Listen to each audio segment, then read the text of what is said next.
Okay, question 10. We've got Mars rover. It's used to explore Mars. It's got a power supply. It uses radioactive isotopes.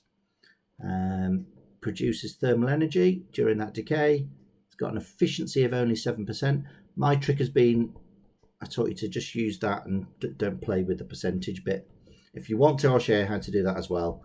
But I've just taught you it's easier to do it with your efficient, useful tools. We want to find the useful energy U from a total of 1300.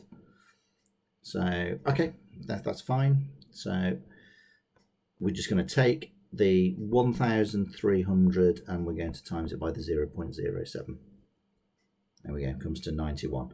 If you wanted to rearrange this using the percentage, you can see that you've got your 1300 multiplied by 7/100 when you rearrange it. Completely up to you. I just find it easier to, anytime it's a percent, just change it to a ratio. Okay, suggest with a reason one property the isotope must have. Well, it's going to be on Mars for a long time, so it needs a long half-life. There we go. So that's that one. It needs a long half-life so it can operate, because nobody's going up there to change the battery on it, unless there's Martians there. Next one, we've got nuclear fission.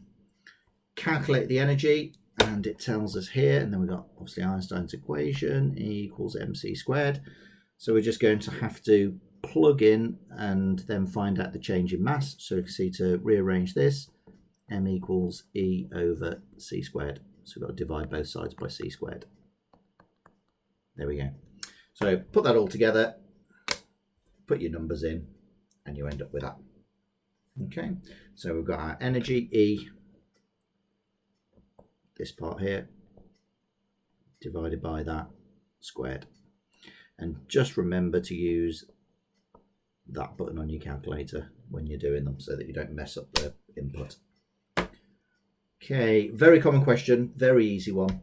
So the energy released in a single uranium fission is small. In a nuclear power station, the fission of uranium releases large amounts of energy.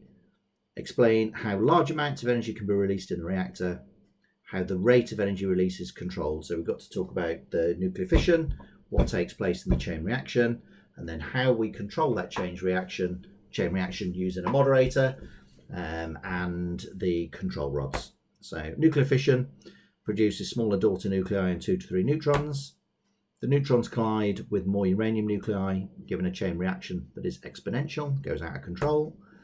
A lot of thermal energy is produced through the kinetic energy of daughter nuclei, the neutrons, and a small amount of mass being lost and converted to energy according to E equals mc squared, which was in the previous question. So now we've done that part, we've talked about the reaction, we've talked about how it produces energy. So that's that first part. The next part, boron control rods are raised and lowered to absorb more or less neutrons. This can control the rate of fission. And a graphite moderator is used to control the velocity, making more neutrons have the right velocity to be absorbed so they can cause fission. And there we go, that's your 6 marks.